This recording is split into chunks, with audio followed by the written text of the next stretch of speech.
Hello, everyone, and welcome back to Muse Arts, Artist Holistic Wellness Series as a part of the Ties to Community programming. My name is Veronica, and I'll be the mediator of tonight's session. For those who are new, Artist Holistic Wellness Series invites artists who come from different artistic backgrounds to engage in discussion of all things music. This year, we are back to the healing powers of music, how music can be used as a medium of expression, and how it creates and empowers communities. We will explore holistic healing through music, community empowerment, emerging artists, music through generations, and the future of music. Before we continue, I would like to acknowledge the land we are situated upon. We recognize that we work and live on traditional Indigenous territories. I am currently located on the traditional Indigenous territory of the Huron-Wendat, the Haudenosaunee, and most recently the territories of the Mississaugas of the Credit. I also wish to express gratitude to Mother Earth for the resources we are using, and I would like to honor all the First Nation, Métis, and Inuit people who have been living on this land since time immemorial. In our last session of this year's series, we are exploring the future of music. So without further ado, I introduce today's special guest, Shaunt Raffi. Shaunt is an Armenian DJ and entrepreneur based in Toronto, Canada. Alongside with his brother Raz, he owns and operates the Ode and the Fizz and Tapestry, both located in Kensington Market. Whether Shaunt is serving food at the Ode, curating live music at Tapestry, or DJing in sets across various parts in Toronto, his intention remains to represent his cultural roots in a contemporary and relevant context.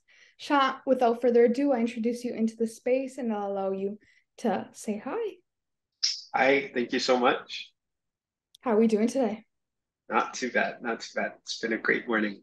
Amazing. We are honored to have you on here today. I want to get started the session with a little bit of your background. So how did music kind of come into your life? Sure. Yeah, I think music has been a really prominent part of my life since I was very young. Both my dad and my brother are musicians, and we just had music playing all the time in the house. We had instruments around all the time, and we'd also have a lot of musicians coming and staying over at our house from time to time, which was a really beautiful experience. Um, but after my childhood, music kind of took a back seat, and I pursued a career in politics. And it wasn't until about 7 years ago when my brother signed a lease for a space in Toronto called Antica Cafe. It was a cafe and a record store. And I was living abroad at the time, but I decided to move back and help him to run that space. And it was at that point that music re-entered my life, and I started to DJ at the time and curate live music, and things just kind of went from there. So it was sort of music was, I guess, something I tried to get away from, but it inevitably found a way back into my life, which I'm very grateful for. Amazing. And was there a point in your life where you said, okay, we have to implement music into, like you said, you're running a business now. So what turning point was that when you're like, okay, we have to implement some music into this business? Honestly, I don't think it was something that was ever a question. I think it was a way for us to be honest about what how we were going to run our business. If music wasn't a part of it, I don't think it would be honest to who me and my brother are. And so, as a way of staying true to ourselves um, and believing that honesty and truth is a way to the type of success that we were looking for, music became an inevitable aspect of our spaces. Nice. Okay. And why DJing? I know you mentioned you kind of started curating music. Take Yeah. me through that. So DJing was something I kind of picked up. Yeah, once we started running the space, Antica, and it was a record store as well, and I just would play like kind of full records every single day in the shop, and I started getting a lot of positive feedback about my choices and my selection as people were hanging out in the shop, and it kind of transitioned from like picking full albums to play to like then getting two turntables and picking individual songs and kind of curating this experience. And ultimately, it became a way for me to take um, songs that I loved, that meant something to me, that were relevant to my personal lived experience, and be able to represent them in the same context and be able to make sense of them, and kind of draw a line between these sounds in a way that I hadn't seen anyone do before. And that process of being able to communicate that effectively was just very appealing to me. And yeah, so DJing became a tool for me to do that. Amazing. It seems like it just came organically to the shop and to yourself. And of course, the feedback from the community also really helped that. But I want For to now sure. move on to what exactly, like what opportunities did your music and your business, of course, grant you? Whether that be a sense of community or just like personal or collective factors there. I would say the biggest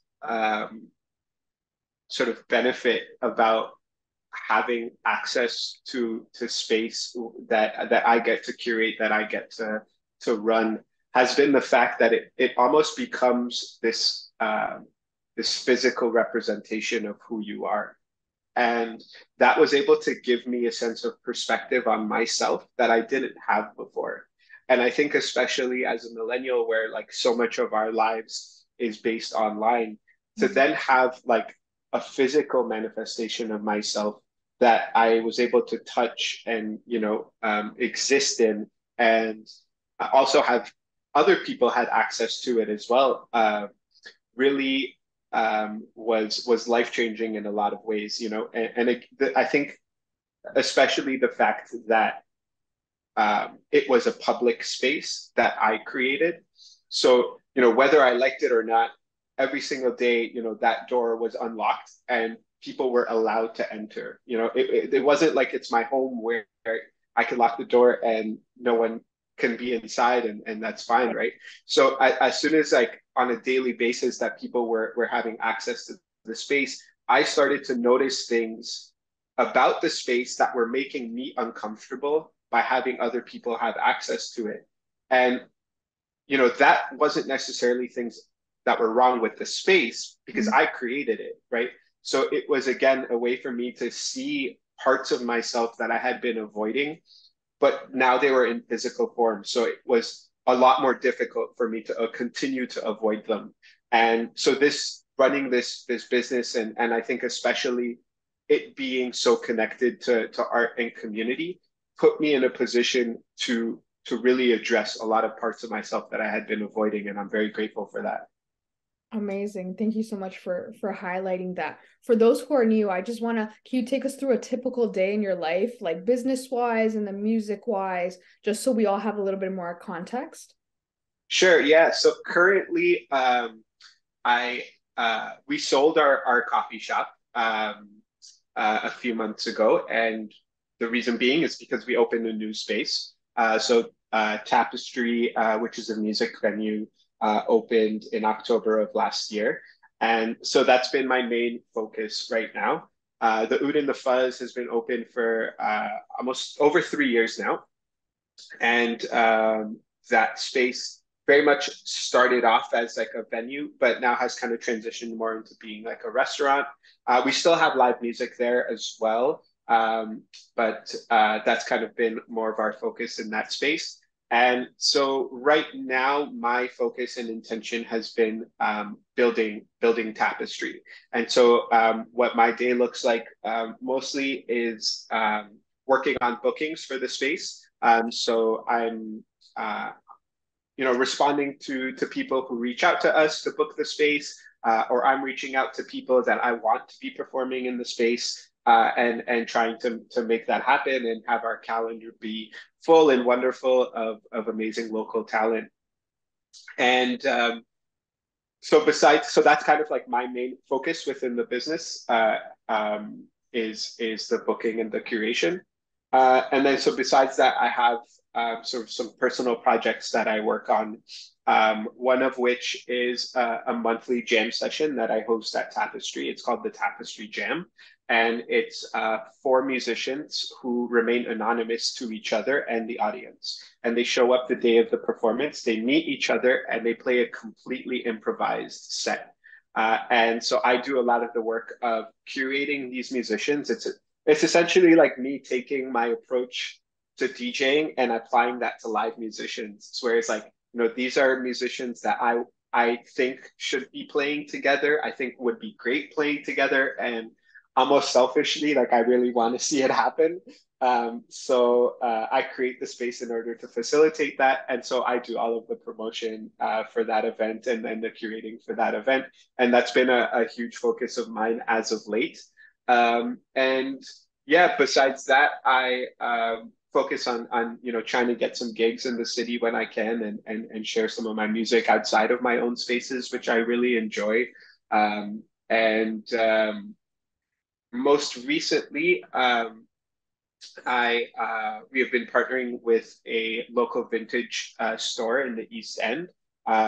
Who we haven't announced this yet, so I won't give too many details. But they're going to be setting up a pop up in our space over the summer, and I'm also going to be venturing into the world of styling for local artists. Having been somebody who has access to a venue, I've noticed just how important sort of like first impressions are, and especially when how you present yourself on stage. And That's something that I feel like I can help a lot of local artists with. So that's been a new little project. Wow. It just seems like you're in and out of so many different sectors in the music industry. That sounds Yeah. amazing. And Yeah, they're all very connected to each other, yeah. and one kind of like fills the needs of the other in a lot of ways. But yeah, it can get a little crazy sometimes, for sure. Of course. Yeah. It's like a busy schedule. And I know the music scene in Toronto is always up and moving, especially with the summer coming. I feel like there's Definitely, events everywhere, and you'll find local artists even on the streets just playing. Like it's so lively. I feel like there's just a theme in Toronto about music. I talk to musicians almost like every week. So it's like we always find that interconnected theme of like liveliness in Toronto, and obviously like the diversity of it. You'll find artists definitely, that do so many mediums. And it's just amazing to hear. definitely. Yeah. So now that we know how connected you are to all the music, I want to know how you've seen music evolve and where do you think it's headed, in your opinion? It's a big question. Yeah. Yeah, I mean, over the last 7 years, I've been very focused on live music. Um, Even when I DJ'd, I would only for a very long time I only used to spin vinyl, and I would only spin music by like instrumental artists. Like I wouldn't play any electronic music in my sets. And More recently, because of certain people in my life and certain experiences that I've had, I've been exposed to um, the integration of technology into the creation of sound, and house music, techno music. And for a long time, I was like part of that mindset that I still think there's a large population of the city that or of the world that believe this, that like electronic music is kind of soulless and is easy and all of these things. And I was definitely sort of part of that misconception.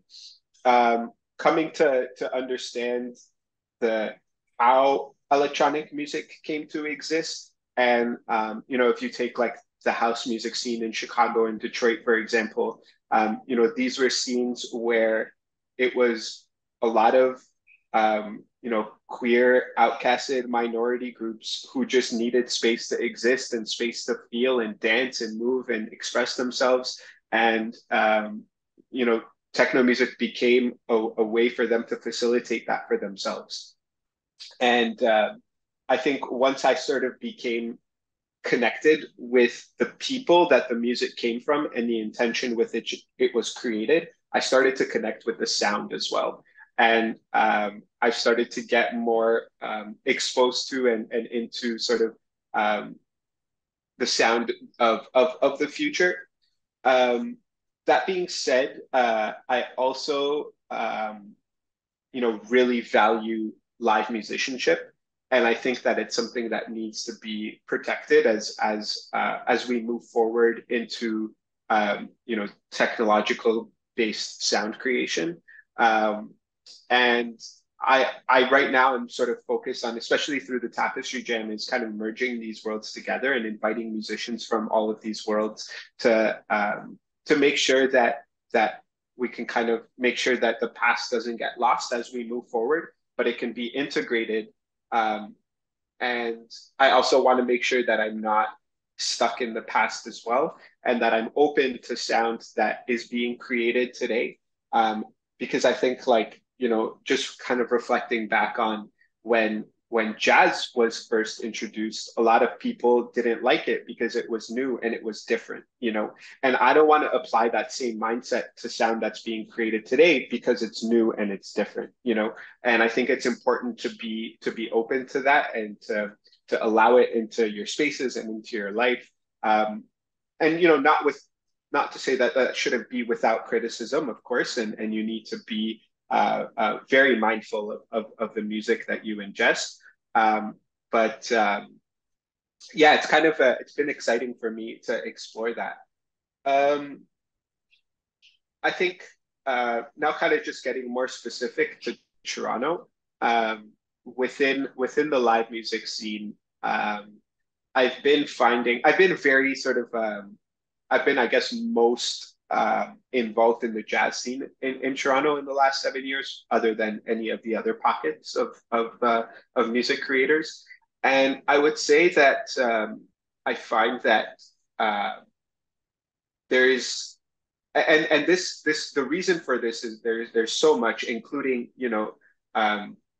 costs of transportation to housing to food costs. Like, there's so much that make investing in your artistry incredibly difficult in this city.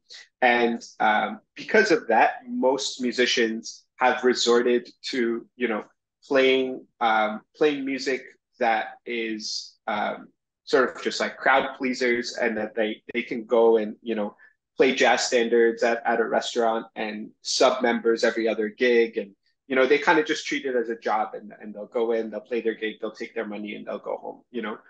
That being said, I really believe that we live in a time where artists need to assume a greater degree of responsibility over what they're creating and what they're putting out into the world, and really be investing not just in their musicianship, not just in their technical ability, but their artistry and what they're communicating and why they're communicating it.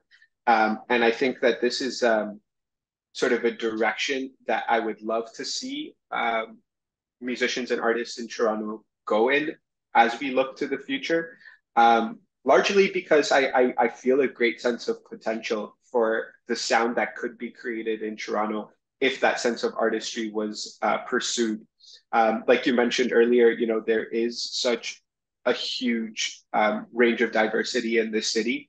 And I think the ability for musicians from so many different walks of life and from so many different places to be able to play together and to create sound together is in itself can result in something new, different, unique, and relevant and necessary for the world today.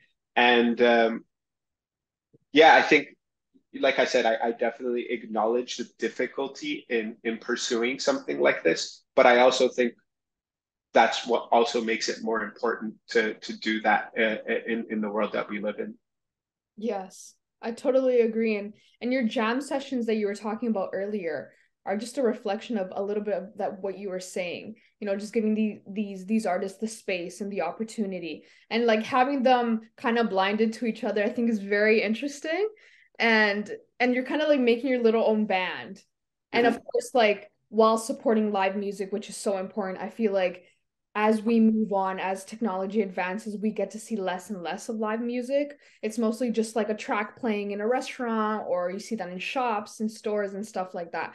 But when you sit down and you have a glass of wine or you're having a drink with friends and you hear that live music, it's a totally different experience. And people will pay just to listen to live music, right? Like there's a exclusivity to that.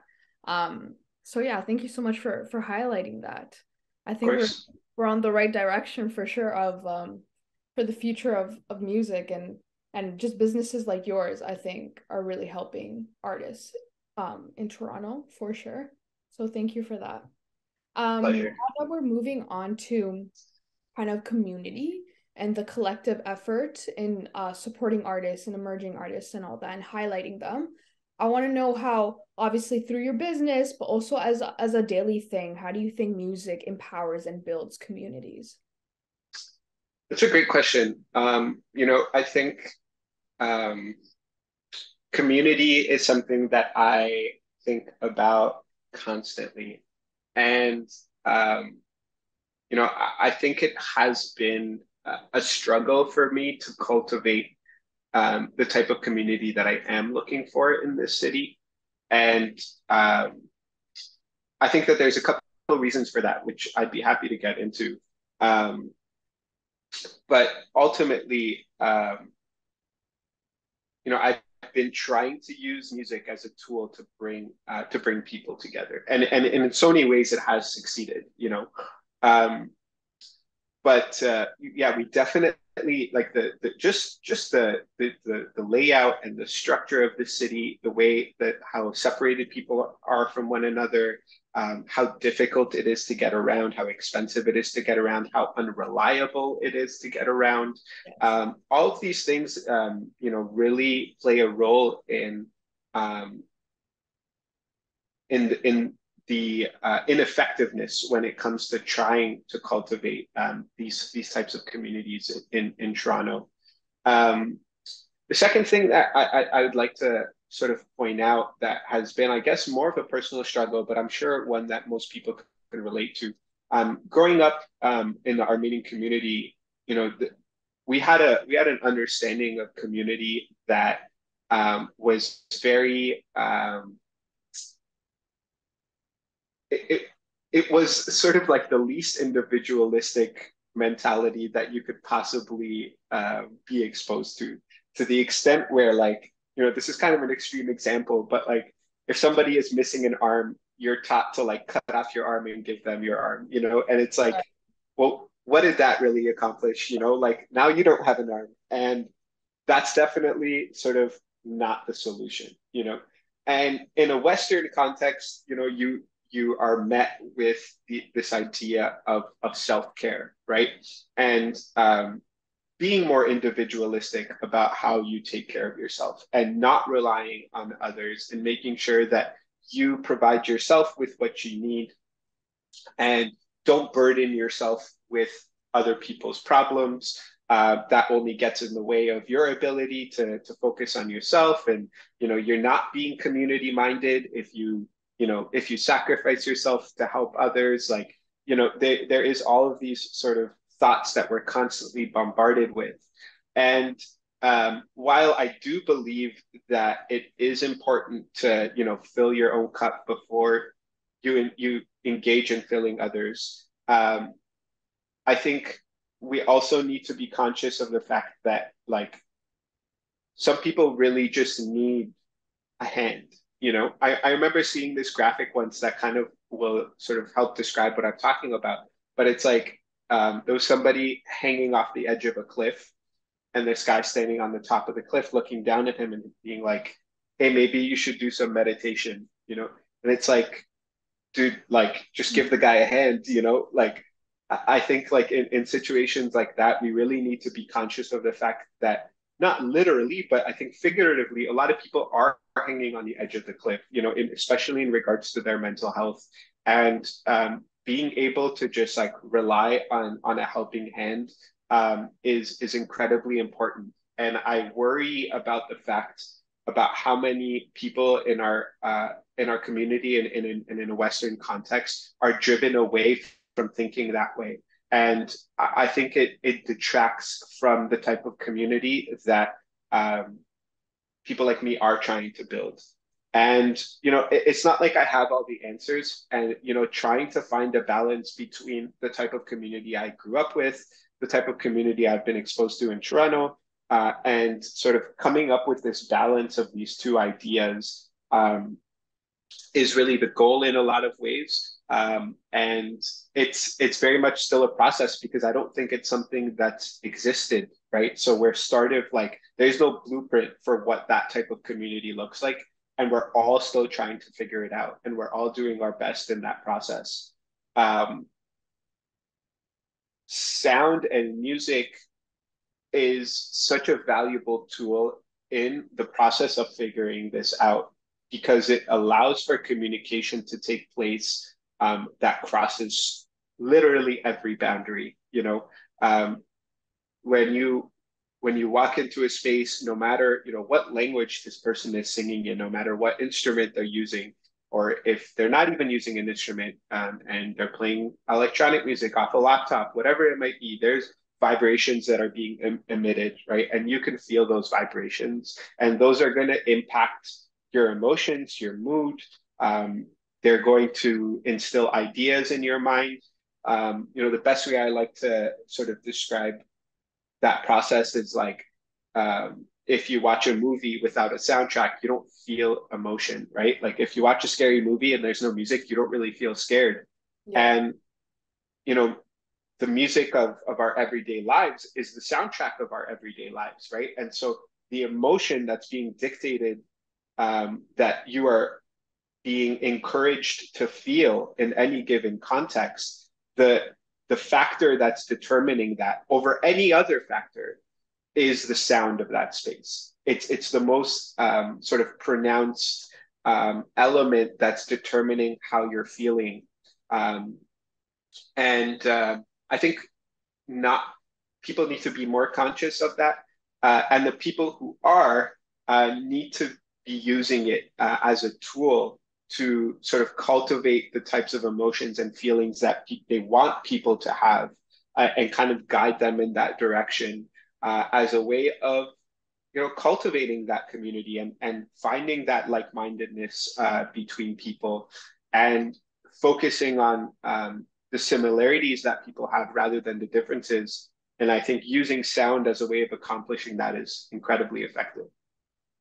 Yes, I agree. I feel like there's always going to be this level of I want to say collective support when you find your people in the, like, for example, I'm really into techno and house music, right? And when I go to events like these and I kind of feel like these are my people, like we Mm-hmm. relate in such a different level just because we enjoy this type of music, right? In contrast to like going to music maybe I'm not that interested in. Of course, I could still engage in conversation, but it's not the same. I feel like the experience cultivated with the people there, hearing to the same music, vibing to the same music is just totally different. And Absolutely. and kind of finding these communities, like you said, it is a little hard sometimes. Just because Toronto's so vast, it's huge. Realistically, it's huge, and there's music everywhere, and it's just such a big diversity where it's like sometimes I don't even know where to look. I don't even know where to be, right? But having this awareness of like, okay, like-minded people listen to music that we like and all this, it's like you're putting yourself in the situation to meet these people, to build this community. You're Mm-hmm. taking like the first step into like, okay, so this is the type of community I want to engage in. Well, let me find this music, let me do this, let me go to these events, I will find those people. And that's how it kind of just starts. A lot of people just meet friends like that, outings, Absolutely. and we just like we talk about the song, we're like, hey, we really like this song. And then there you go, a friendship just starts like that. And I was talking to a Absolutely. composer the other day, and we were talking about soundtracks in movies and how we take that for granted. At least I did before talking to him. I didn't realize how much effort and work goes into even a soundtrack just for one scene of a movie. And he was telling me, Absolutely. like, Veronica, take that out and see what you're left with. And I Mm-hmm. said, wow. And then he told me, listen to this track without even watching the movie, and then watch the movie and see how everything changes. And I did. I did the exercise and I applied that, and I was in shock to see how powerful music is, even building that relationship, having these conversations just about music in general is insane. Like we can go hours just talking about the same topic, right? For So sure. that itself is already building a community. Just people that are interested, are curious about the process, about the industry, about community programs. There's just so much here. There really is. Absolutely. Yeah, it's a beautiful thing. It's incredible. So we're gonna now go on to I know you have your jam sessions every month. Is there Mhm. anything else in the works, community program based, that you're thinking of? I mean, always. Um, um, yeah, I think what we're trying to do with our space right now, especially Tapestry, is like I used to be very sort of narrow-minded with my bookings, wanting the space to be, a certain type of vibe every single night of the week. And um, I realized that that's just incredibly difficult, especially with the type of music that I was trying to curate. There just isn't a big enough audience for that to sustain that on a nightly basis. And so what we've done is opened up the space to any given community that's willing to come and do the work and function with a certain intention, regardless of the genre that ends up being, right? Like if you are functioning with the same intention of trying to cultivate positivity and community, and that ends up being techno music, that ends up being country music, that ends up being metal music, that really doesn't matter. We're willing to provide space for that, and our goal is to tap into as many communities across the city and have Tapestry be sort of that common place that you might walk in one day and see a rock show. You might walk in the next day and see an R&B show. You might walk in the next day and see a techno rave. And that I think there's a lot of beauty in that. And for me personally, it's been a beautiful experience to open up myself to all of these different sounds and all of the different people that come and identify with these sounds, and recognizing that we're really all not that different. Um, and everybody's sort of looking for the same thing. So that's really been sort of my biggest focus right now is just kind of opening myself up and my space up to different genres, and again perspective that associate with them. Amazing. Yeah, I think it all starts with just being open to the idea of going to these events and places. I feel like you won't know until you try. I think that's a motto I really live by. So of course I didn't know I love techno or house music until I first went to like my first event and they were playing and I'm like, wait, I really like this. And then I just kind of kept with it. But like I have to give other genres a try. And I love how your space kind of curates to that community of like, okay, I'm curious to see what they're playing tonight. Let me go give it a shot. And you never know what Totally, you're gonna get, right? I think that's totally. amazing. Yeah, yeah. Is there any events or any dates in specific, summer wise, that you want to like kind of put out there for your business? So the Tapestry Jam happens on the last Sunday of every month. You can follow our social media at Tapestry TO. The Oud and the Fuzz. We'll be doing. The Oud has a beautiful patio in the back where we built a stage, so we'll be kind of reviving the live music at the Oud this summer. And yeah, so you can follow us to keep up to date with that. And yeah, summer bookings are really starting to ramp up. We're really excited. We have a few residencies that we work with. For example, the third Wednesday of every month, there is the Nomada project run by my friend Winnie that she does a great job of like merging the worlds of electronic and live music. So I love to work with her. There's a local techno collective called the Carousel Collective that's at Tapestry the third Friday of every month. And they play some really beautiful minimal techno. And they have done really incredible things with growing the techno scene in Toronto, and it's been an absolute pleasure to work with them and to support them in that process. Um, and yeah, just so many other things. So definitely just follow us to stay up to date. And yeah, like you mentioned, like just feel free to pick a day and stop by and kind of surprise yourself, and you know, expose yourself to something that you might not have gone to. I really, really, really encourage that. I think it's a beautiful practice that can result in really surprising yourself with what you might actually be connected to, rather than what you thought you might be connected to. So yeah, just stop by. We won't bite, I promise. Amazing. Yeah, we'll make sure that all your social media is in the description of this video Sweet. so we can get everybody checking you guys out for sure. And just to end the series and the session for today, I want to touch back to, of course, the main theme of the series, which is holistic healing. I want to know, in your opinion, do you think music can be considered a holistic medium? And if so, how?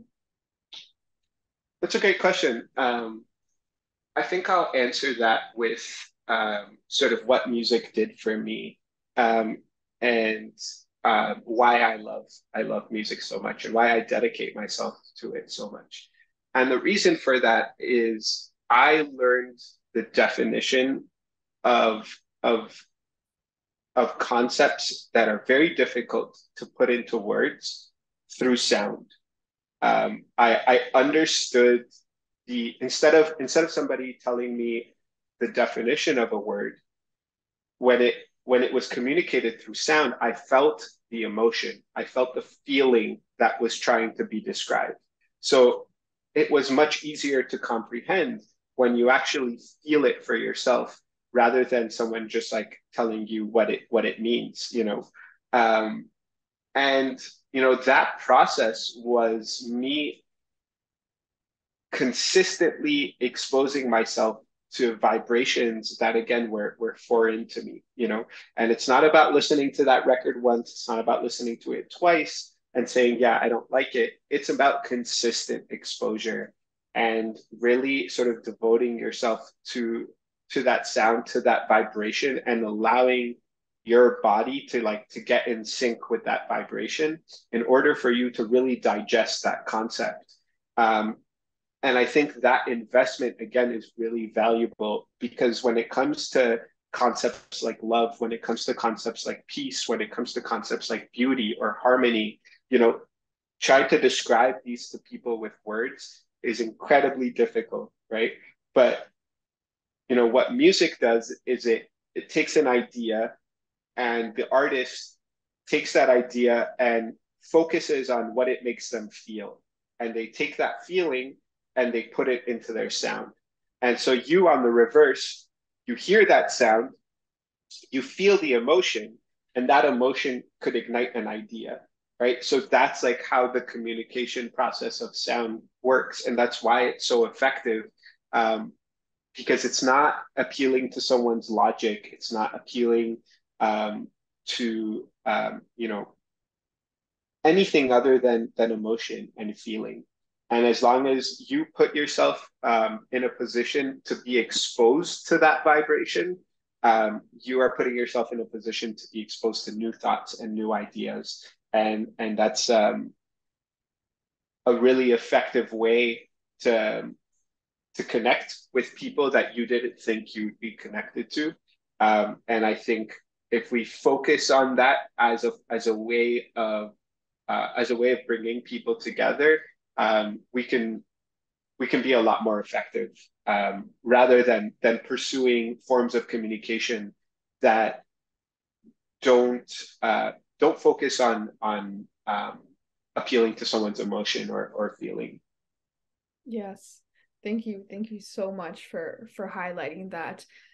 As it's just been a theme throughout this whole series this year, I think. The holistic meaning of music is different for everybody, of course. but we can't deny the fact that it's all heart, it's all emotion. That's the message that it's trying to convey. You know, like you said, without words, like we were saying, take the music, take the soundtrack away, what are you left with? It's so different. And so thank you for highlighting the connection between mind, body, and spirit, and of course communicating, whether that be personally or with other people. Music is always just going to be there to connect us. So thank you so much for that, and thank you so much for joining Absolutely. us. It was a pleasure. My pleasure. Likewise. You again. And for everybody watching, thank you so much. This is the end of this year's series. We hope to see you next year. Thanks so much, guys. Bye.